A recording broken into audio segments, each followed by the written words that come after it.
evening, ladies and gentlemen, I'm the Sarcastic Bomb and welcome back to the channel. I know it's been a while, I've been gone, but hopefully I haven't been forgotten. I mean, how could you forget a face like this? It's the stuff of nightmares.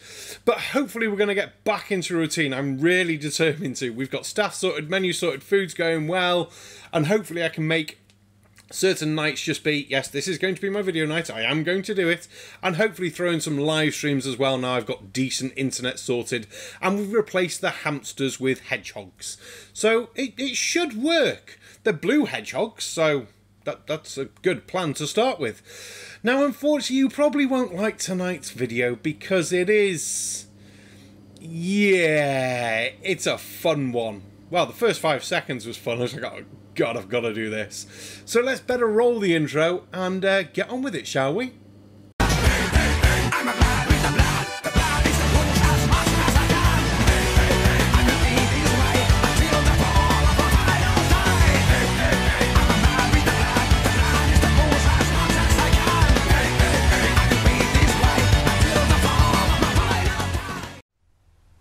Flat Earth FAQ by Eric Dubay. Chapter 1. How do you know Earth is not a spinning globe? Ah yes, I told you wouldn't enjoy it. It's Eric the Conman. Eric the Führer? Eric the Idiot. We'll go with the last one. But it's him with his latest book. Or cash grab. Or, oh, look at these people who don't have much money. Let's convince them the Earth is flat so we can take some of that money and I can just live doing fucking all. Yeah. So, his first question, how do we know the Earth isn't a rotating globe? Well, funnily enough, you don't. Because it's been measured. But let's see what crap he's going to talk about. Flat Earth has long been denigrated, derided, and disparaged as being the most crackpot of all conspiracy theories. Well, when he's right, he's right. I suppose I should give him a point for that one. At least he understands what flat Earth is. Oh wait, he was just like comparing, wasn't he, and trying to take the piss. Ah, that's a shame. I mean, all that evidence there is for the Earth being a globe and spinning obviously just goes straight over his head. Marginalized, mocked, and ridiculed for centuries as being an ignorant, ancient, unscientific worldview. But the facts of the matter are far from what you have been told.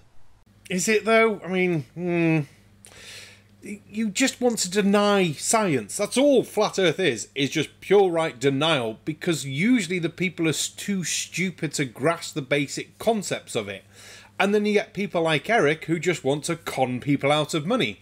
There is no other reason why he'd be using a polar projection of a globe, claiming it's a flat Earth map and it works for flat Earth, so he can sell t-shirts and prints of it.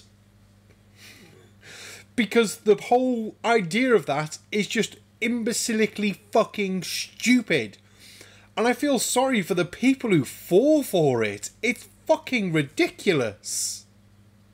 When thoroughly examined and diligently researched with an open mind, any skeptical, critical thinker will find it is actually the tilting, wobbling, spinning spaceball Earth promoted by NASA and taught in schools that is truly ridiculous and unscientific. Fucking hell. Sorry, I fell off my chair from the damn stupidity of that fucking statement. It just knocked me back for fucking 10. Christ alight.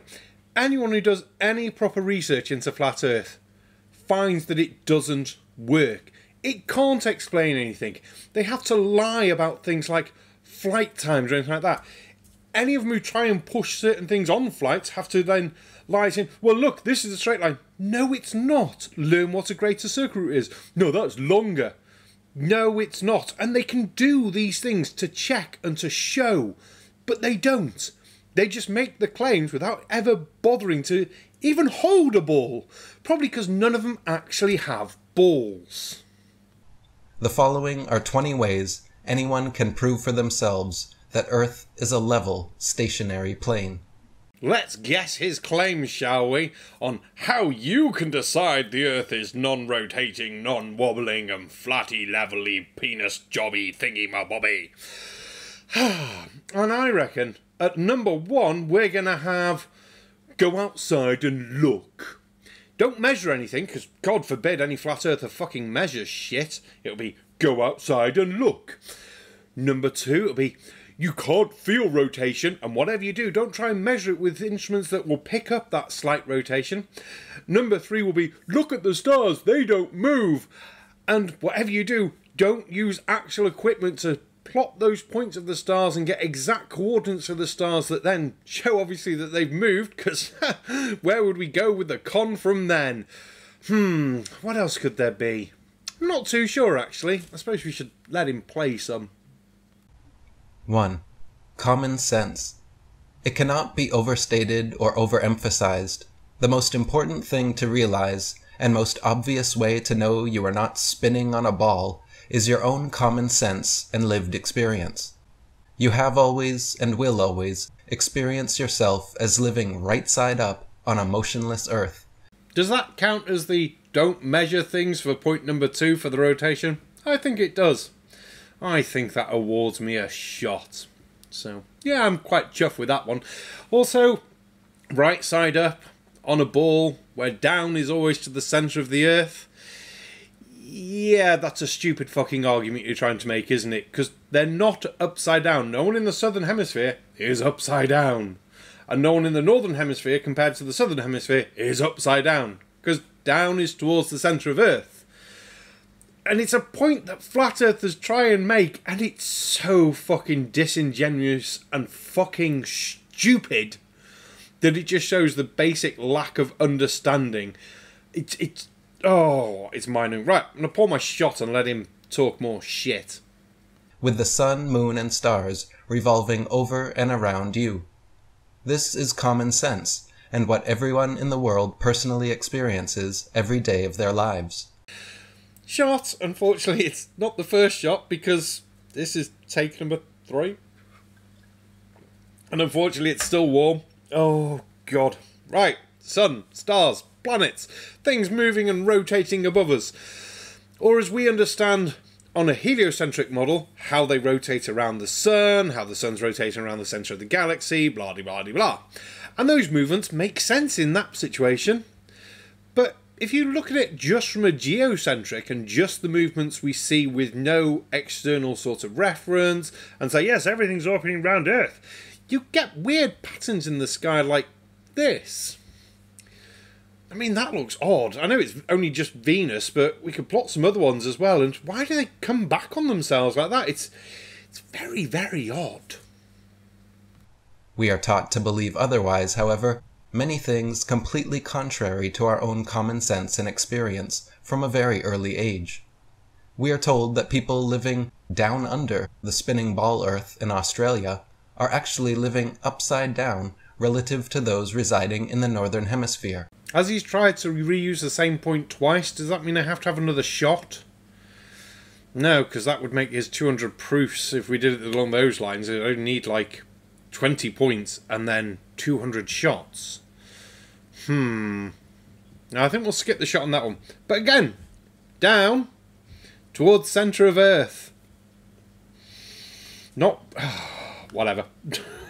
While an invisible force, strong enough to hold people, buildings, and oceans stuck to the underside of a rapidly rotating ball, but weak enough to allow birds, bugs, and planes to take off and fly with ease, keeps Earth's atmosphere spinning in perfect balance, and holds everyone firmly to the surface, without crushing us. The invisible, measurable force, because again, you forgot to include that one, the force that has been shown to be different over Earth by other people, not related to any space agency or anything like that, people showing that 1 pound of weight here doesn't weigh exactly 1 pound over there, because Earth's gravitational field isn't exact all over, because of differences in the Earth's crust and everything like that. That force, the one that allows us to stand on the ground, but birds to fly. Now, I keep forgetting, birds have got those weird things, haven't they? What are they fucking called again? Oh yeah, that'd be fucking wings. Yeah, it allows things with wings to fly. And then if you haven't got a wing, you can't fly. See, this gravity thing's made up because it only lets things fly with wings. Seriously. Oh, the fucking stupidity. In which case, this is how stupid that point is. Yeah. We can clearly see that the horizon is horizontal, but we are told it curves. We can feel that the earth under our feet is motionless, but we are told it moves. And these things can be measured and shown to actually happen. You can show a curving horizon if you go high enough and measure it. You can get rotation and feel, well, not feel the force of it, but you can measure the force of rotation. But again, rely on common sense, because heaven forbid any flat earther try and fucking measure anything. We can observe the luminaries revolving around us, but we are told it is us that revolves. It is obvious that stars are stars, but we are told that stars are suns. We can see the sun is bigger than the stars, but we are told stars are bigger than the sun. We can see the sun and moon are the same size, but we are told the sun is 400 times larger. It is obvious that up is up and down is down. Oh no, more silly claims from flat earthers. Yeah, that's a sun and that's a star. Okay, they can be the same. No. How would you know? Well, you see, that looks big and bright, and that's not bright. Okay. You know, there are studies that people do on things like this and spectroscopy and shit like that, and we put satellites in space. Wait, you don't believe in fucking satellites or space to study these things, but hey, you know what? Just deny science. And as for, yeah, but that's really big, our sun, and that's not. Yeah, our sun's 0.0000156 light years away, or about 500 light seconds. Our nearest neighbouring star is 4.25 light years away. I want to say Proxima Centauri, not Alpha Centauri, because that's slightly further away, but not by much. So, yes, there will be a slight difference in size when things are that far away. And as for the sun and the moon being, oh, they're exactly the same size. They're not, though. That's why we don't ever have 100% eclipse. You get a little bit that's round the edge. That's why scientists are so interested in them, because they can study the sun more. Because most of the light's been blocked out and they can just see the corona sort of area, the very edges, and look at it that way. And if it was always the same size, there'd be a lot more perfect total eclipses, wouldn't there? But no, they're not. We get like a couple, and then we get lots of partial ones, because they don't line up and they're not quite the right size. But hey, let's not get facts in the way. As stated by Flat Earth author David Wardlaw Scott, with the modern astronomer, there is theoretically neither up nor down, though his experience belies his assertion every time he looks up to the heavens or down to the ground. Such aberration of intellect is really to be pitied. The 3rd century philosopher Lactantius was similarly perturbed about the idea, stating, "A sphere where people on the other side live with their feet above their heads? Where rain, snow, and hail fall upwards? Where trees and crops grow upside down, and the sky is lower than the ground? The ancient wonder of the hanging gardens of Babylon dwindle into nothing in comparison to the fields, seas, towns, and mountains that pagan philosophers believe to be hanging from the earth without support." Wow, it feels like really got to break this down to such childish fucking levels. If you are stood on a planet, down is towards the centre of said planet. Up is out towards sky. Once you're in space, there is no correct orientation of what is up or down. If one day we were travelling in space and met other aliens, there is a chance their ship could come in on a weird little angle like this and ours would come in like that, because for us that's the right way, for them that's the right way. There is no orientation or sort of figment of it, because they are all just concepts related to your planet. Once you're in space, that concept is gone. It's stupid. You are making stupid points. And the fact that you've put them into writing so people in years' time can sit there and laugh at these stupid points, probably while on holiday in space, is even more fucking amusing. No, what's even more amusing is that I'm going to upload this video to a satellite, which is going to transmit it to a base station somewhere and upload it to YouTube. Because I'm on Starlink internet.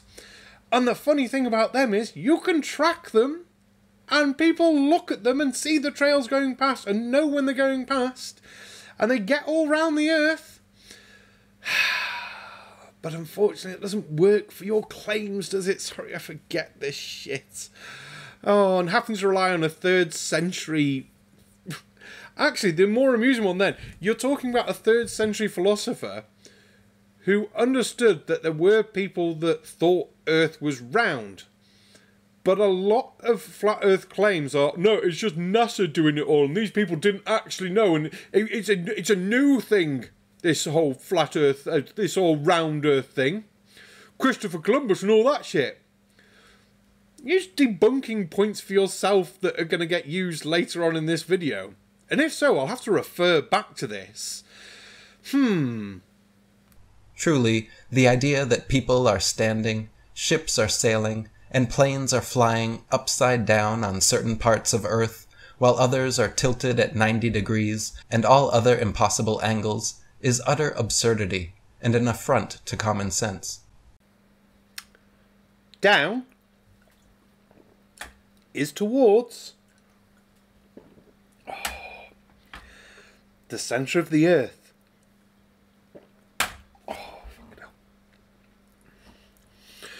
Now, luckily, oh God, we're going to call it a point there and leave this video that, because we're at almost the 20-minute mark. I think we'll skip debate next week. I've already got next week's video picked out. This is how I am going to be on the ball. We are going to make videos. And we'll do debate every other week. 1, his voice is annoying. 2, he's fucking stupid. And 3, we all know he's a con artist, so I'm not sure why I give him the fucking time of day. But I suppose I should do really, because there are people that don't realise how much of a fucking con artist he is. So, we'll leave it at that point, shall we? It's really gone down the wrong way. Fucking hell. Oh, right. I've been the sarcastic bomb and I'm going to go die in a minute. Thank you very much to the members, patrons, everyone who makes these videos possible, even if it's just by leaving a like, a comment, hitting that subscribe button and hitting that share button.